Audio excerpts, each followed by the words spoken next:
بسم الله الرحمن الرحيم. يا أيها المزمل قم الليل إلا قليلا نصفه أو انقص منه قليلا أو زد عليه ورتل القرآن ترتيلا إنا سنلقي عليك قولا ثقيلا إن ناشئة الليل هي أشد وطئا وأقوم قيلا إن لك في النهار سبحا طويلا واذكر اسم ربك وتبتل إليه تبتيلا رب المشرق والمغرب لا إله إلا هو فاتخذه وكيلا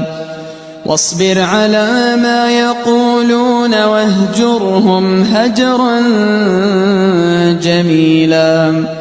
وذرني والمكذبين أولي النعمة ومهلهم قليلا إن لدينا أنكالا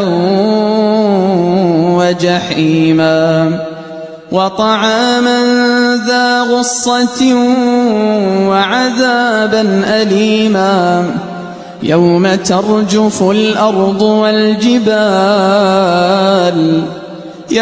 ترجف الأرض والجبال وكانت الجبال كثيبا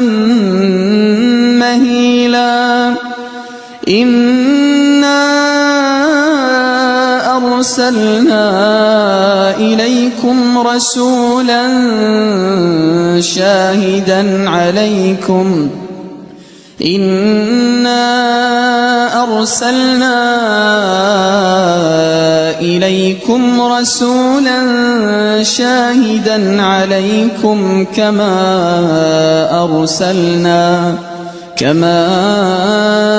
أرسلنا إلى فرعون رسولا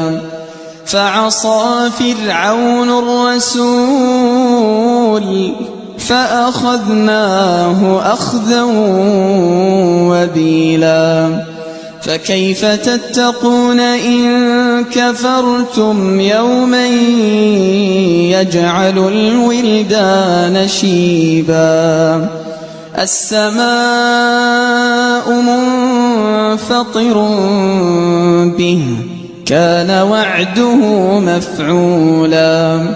إن هذه تذكرة فمن شاء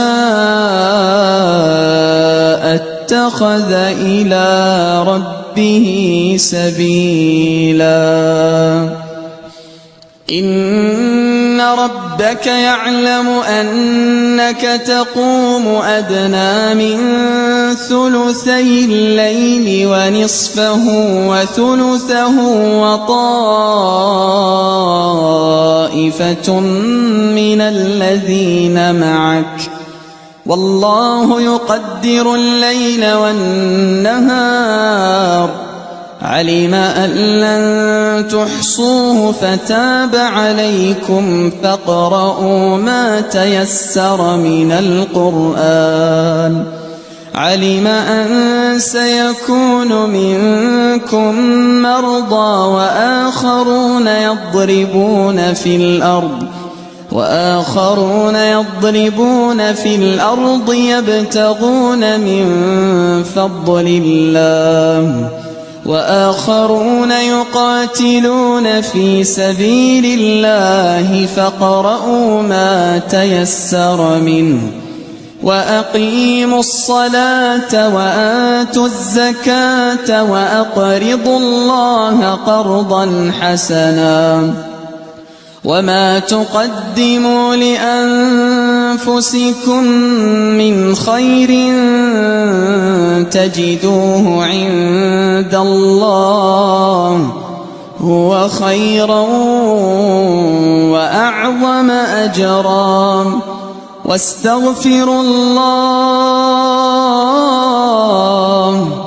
واستغفروا الله إن الله غفور رحيم.